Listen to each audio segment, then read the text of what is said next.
What up, y'all? You're listening to Sports Talk with Tropp, and I'm your host, Katie Tropp. Well, I am back from my little getaway last week in Phoenix, and gotta say, had a good time.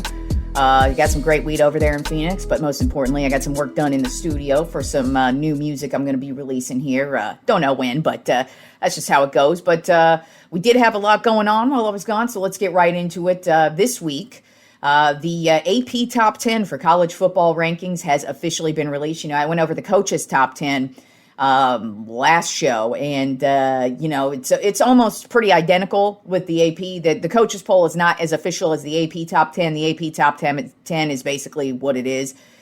These are just the official rankings. But those were released this week, and guess what, motherfuckers? Texas Longhorns, number one ranked team right now. Hook 'em horns, motherfucker. Hook 'em horns, hook 'em horns. Only a couple of weeks until college football season kicks off.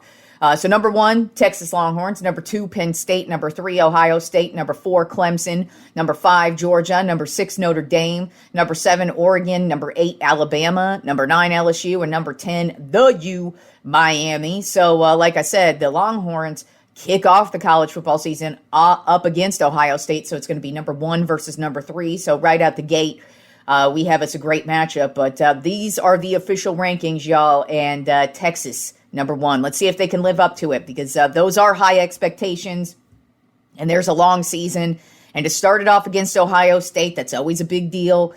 Because this is a good team, and you don't want to start your season off with a loss, because in college football, it is much different. You know, in pro football, if you suffer some losses, it may or may not cost you in the end. You could always have a chance, even if you got something like 5 or 6 losses. But in college football, when you have one loss, it is a big deal. And then once you get up into the 2 losses, 3 losses, it could really cost you, especially in the college football playoff rankings.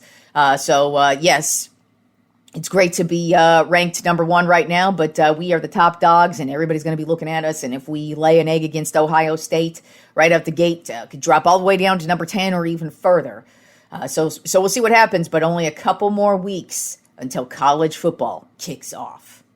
All right, moving on to baseball. In the week of baseball, we had a whole lot going on this week, and a lot of movement in the divisions. We actually have some new division leaders right now, and since we're about a month-ish away from the baseball playoffs beginning, every single Friday now I'm going to do a rundown of the divisions and the wild cards, just so we can figure out what's going on and how the playoff picture is going to be turning out, because we got about a month left of the regular season, and this is the stretch right here. This is the stretch, the home stretch, and if you play your best baseball now, that's when you really want to play your best baseball. It's coming up this month, headed into September and October. So let's begin on Monday. And the team that just cannot be stopped. And they have been the hottest team, especially since the All-Star break. But they've been playing solid baseball all season long. And while it's early, I feel like at this point in time, we can no longer overlook this team. And that is the Milwaukee Brewers. They got a big win over the Pittsburgh Pirates, 7-1 on Monday, and secured their second 10-game winning streak of the season. Christian Yelich had a solid game, went 2 for 4 with the home run. Jose Quintana, he pitched his out of his mind in this one. I mean, they weren't even able to score on him in this one. So the Brewers got their second 10-game winning streak in a row. Then in a crazy game between the Texas Rangers and the Arizona Diamondbacks, the Rangers got the win in the 10th inning, 7-6, with Berger getting the walk-off single. But man, this was back and forth. Once Arizona got the lead, then Texas is like, nah, we got the lead, and it just went all the way back and forth. That's why I went to the 10th inning, and then just boom, Texas was able to take advantage and get the win in this one. Then on Tuesday, the New York Mets got the win over the Atlanta Braves, 13-5. But the major news in this one is Pete Alonso became the all-time home run leader for the New York Mets. He smashed actually 2 home runs in this game to get him to 254 career home runs, and the all-time leader as the New York Mets for New York Mets home runs. Like, that is just an amazing feat to have. He went 3 for 5, 2 home runs, 3 RBI on the night. But that's just huge right there. And I kind of feel like that's probably Hall of Fame worthy as well. That probably cements his legacy in the Hall of Fame. I mean, Alonso still has quite the career to go, but to be the all-time leader in home runs for the New York Mets, a stellar organization, that's That's just great right there. And then speaking of the Milwaukee Brewers, they smashed the Pittsburgh Pirates on Tuesday, 14-0. And not only did they smash the Pirates, but they blew up Paul Skeens, which is something you don't really hear because, Skeens, one of the top pitchers in the league. He is so difficult to score on. Well, the Brewers had 0 issues. They scored 14 runs, like I said. This is their 11th win in a row. Peralta had a great game, 6 innings pitched with 7 strikeouts. Yelich had yet another home run. Obviously, everybody was scoring runs, though, in this game, and Milwaukee keeps it moving. Then also, the Los Angeles Angels, they took out the Dodgers 7-6. They went to the 10th inning in this one. Adele actually had the game-winning single, the walk-off single to get this one winning, but the Dodgers, they are not playing good baseball at all. The past 2 weeks have been a huge struggle for them, and wait till we get around to what we're talking about in the division here because they got swept by the Angels this week, and that's pretty bad. Then on Wednesday, stop me if you've heard me talk about this team, the Milwaukee Brewers beat the Pittsburgh Pirates 12-5. That puts them at 12 wins in a row on the season. By the way, the Brewers have the best record in the league right now. They have 76 wins on the season. Sal Frelick in this game, he went 2 for 3, 2 RBI. As a matter of fact, he has been hot this second half. They called him up last year, and it kind of felt like he struggled along up until the second half. And now this guy has been on fire. He has been right in with this team. And like I said, 12-game winning streak for the Milwaukee Brewers, the best team in baseball right now. And then San Diego Padres on Wednesday also took out my San Francisco Giants 11-1. But the big news in this win for the San Diego Padres is that they took over the division lead. Because like I said, the Dodgers are losing it up right now. They are sucking it up. But the Padres, completely opposite right now. They got the win, and they have taken over the division lead. Nick Pivetta pitched in this one. He went 6.2 innings, 5 strikeouts, so he continues his dominating season. So let's break it down and see where everybody's at for the playoffs right now. In the National League, like I said, the top team in the league right now, leading their division in the National League Central, the Milwaukee Brewers. Not only are they the top team in the league and this division, but they now hold an 8-game lead over the Chicago Cubs. I mean, the Cubs have been dominating this division from the jump. But then the Brewers, they go on these couple of winning streaks here, and now here they are. And the Brewers have a chokehold on this division that looked like it was the Cubs to win. And now it's... they're going to be lucky if they win this one. Then in the National League West, right now the Padres hold a 1-game lead over the Dodgers, so we'll see what happens there. But the Dodgers have not been playing good baseball at all. The Padres, on the other hand, they are having 0 issues scoring runs. They're playing great on the defensive side. Their starting pitchers are doing well. They did lose Michael King. He's going to be on the injured list for a couple of weeks here, so that's a blow to their starting pitching lineup. But the Dodgers, like I said, not playing well. So if the Dodgers keep playing the way they are, bye-bye. San Diego takes this division. And then in the National League East right now, the Phillies have a 5-game lead over the Mets because the Mets are also on the struggle bus right now. They just can't get it going. It's like they get a win, but then they get a couple of losses. Get a win, get a couple of losses. They just cannot catch up. But the Phillies, on the other hand, even though they've had their struggles at times, they are playing a lot more consistent baseball and looking really solid right now. And then the National League wild card right now, the Chicago Cubs, the Los Angeles Dodgers, and the New York Mets are the top 3 teams right now for the wild card.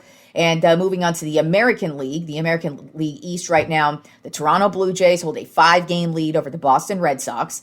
Then in the American League Central, the Detroit Tigers still hold their lead as well. They have a 6.5-game lead over the Cleveland Guardians. And in the West, the American League West is starting to heat up. The Houston Astros still hold the top dog spot in their division, but only by a game and a half over the Seattle Mariners, who are starting to go streaking right now. So we'll see. Houston's suffering through some injuries. Is Seattle going to be able to take advantage of that and get going here on a nice little winning streak, which they have? If they keep playing some consistent baseball and the Astros keep losing, they might be able to overtake this division. And then the American League wild card spots right now, we've got the Seattle Mariners, the Boston Red Sox, and the New York Yankees are the top 3 spots right now in the wild card. All right, moving on to my Trop 10 list this week. We are moving on with this MLB GOATs list of mine. This week it's going to be Trop 10 MLB GOATs of the 2000s.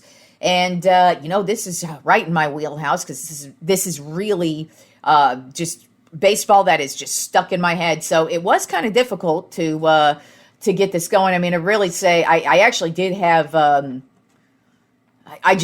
were a couple of guys, especially in the top 5, where I was like, damn, how do I do this? And then there's a couple of guys who made the 1990s list, and now here they are. They're going to be back. They're here on the 2000s list as well. A little bit lower because some of them they dominated more in the 90s than they did in the 2000s. But number 1 to me wasn't really difficult because I feel like he was front and center for this entire era. But we'll get there when we get there. So let's begin with number 10 on my Tropp 10 MLB GOATs of the 2000s. Todd Helton played first base for the Colorado Rockies from 1997 to 2013. Career numbers of batting average of .316, 2,519 hits, 369 home runs, and 1,406 RBI. I mean, if you want to talk about the face of the Colorado Rockies for probably from his entire career from 97 to 2013, he was the dude. I mean, he was always consistent. No matter how good or bad the Rockies were, dude showed up every single time. He's a 3-time Gold Glove Award winner, won a Gold Glove in 2001, 2002, and 2004. That's the thing about him. He was a great hitter, but he was also an excellent first baseman as well. He just was so great on the defensive side of the ball, and you just really couldn't get it past him. But then, of course, he's a 4-time Silver Slugger Award winner. Won 4 straight from 2000 to 2003. And like I said, just the face of this Rockies organization at the time. You just knew. It didn't matter if the Rockies were the worst team in the league or if they were actually a competitive baseball team. He was showing up. He was always a bright spot on this team. And I, as a San Francisco Giants fan, I saw Todd Helton a lot. Every time this dude came up to bat, you just knew there was a good chance that shit was going out of the park or he was just getting on base. He was just an excellent hitter and great first baseman.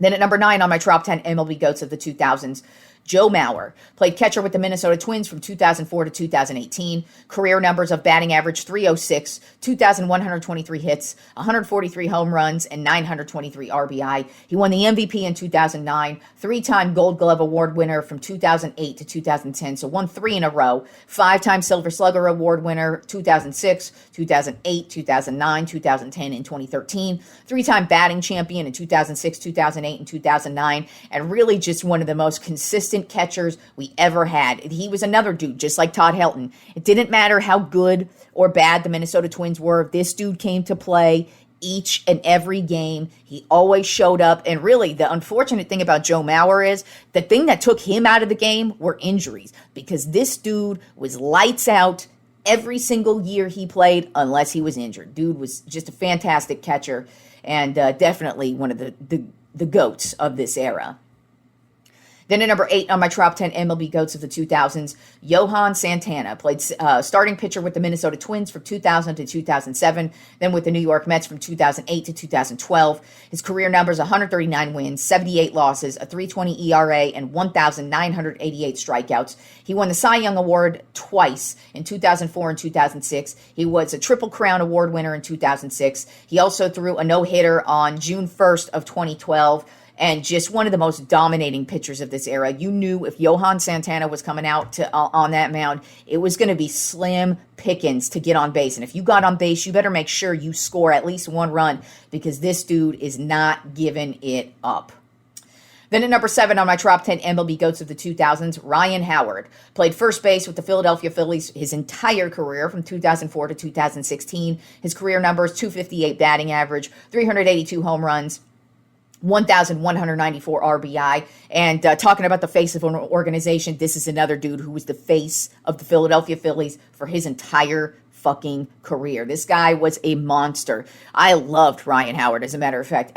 He is one of my favorite players to watch. Just every time he would come up to bat, it was almost always going out of the park. And he just showed up every single game. He won a championship in 2008, MVP in 2006, Rookie of the Year in 2005. So that just tells you how good he was. Right out the gate, Rookie of the Year in 2005, then won MVP his second year in the league. He also won the NLCS MVP in 2009. So he always showed up, not only in the regular season, but in the playoffs.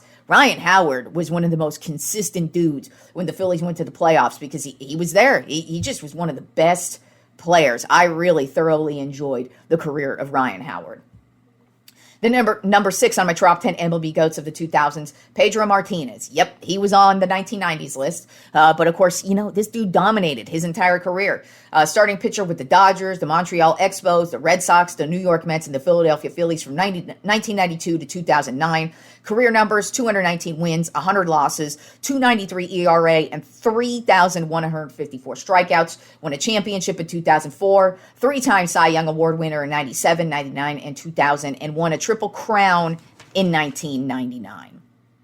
Then at number 5 on my top 10 MLB GOATs of the 2000s, another guy who was on the last list, Randy Johnson, starting pitcher with the Montreal Expos, Seattle Mariners, Houston Astros, Arizona Diamondbacks, New York Yankees, and San Francisco Giants from 1988 to 2009. Career numbers, 303 wins, 166 losses, 3.29 ERA, and 4,875 strikeouts. He won a championship in 2001, 5-time Cy Young Award winner in 95, and then won 4 straight from 1999 to 2002.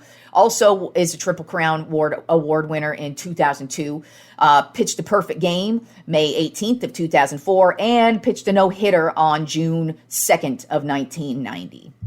Then at number 4 in my top 10 MLB GOATs of the 2000s.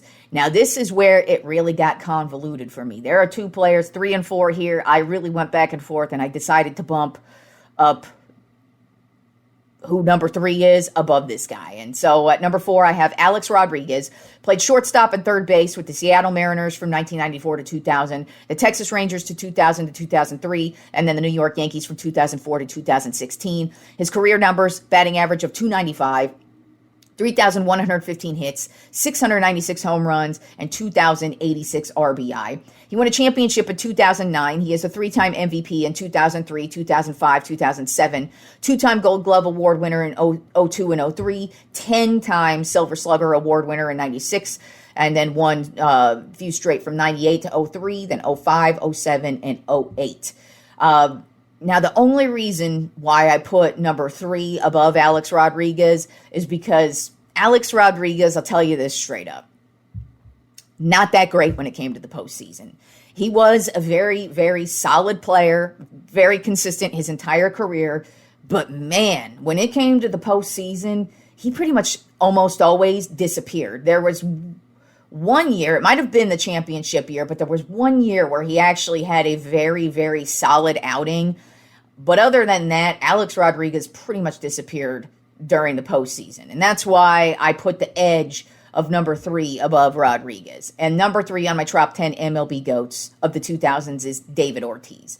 Because I really thought about it. Because since I watched the 2000s era religiously, I look at it and I go, David Ortiz's impact on the Boston Red Sox way much more impactful than Alex Rodriguez. Because, first of all, when Alex Rodriguez was with the Yankees, for example, when he was with the Mariners and the Rangers, he was the dude. But then when he went to the Yankees, come on, he couldn't play shortstop because Derek Jeter was already playing shortstop. So he had to move to third base for that.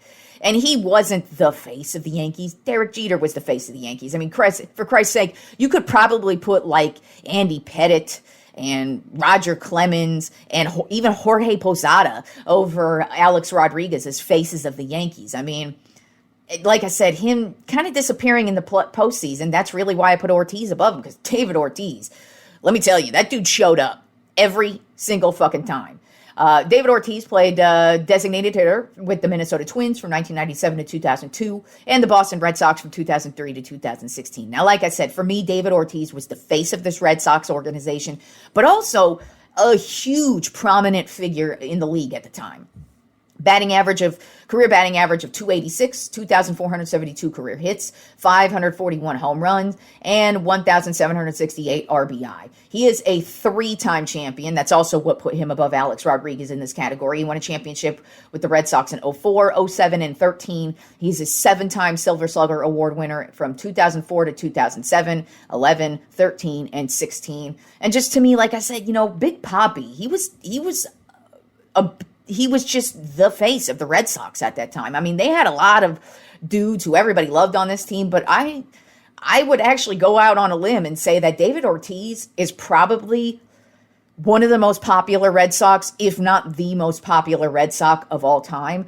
And he proved it. I mean, the dude came up to bat and you knew the guy was hitting it out of the park. And like I said, his postseason, dude showed up every single time. You never had to worry about whether or not David Ortiz was going to show up. And it was kind of the opposite with Alex Rodriguez. So that's why I put Ortiz above Rodriguez on this list. Then at number 2 on my top 10 MLB GOATs of the 2000s, Barry Bonds. He was on my last list. Now, he was actually number 1 on my last list, but to me, number 1 was very easy for the 2000s era.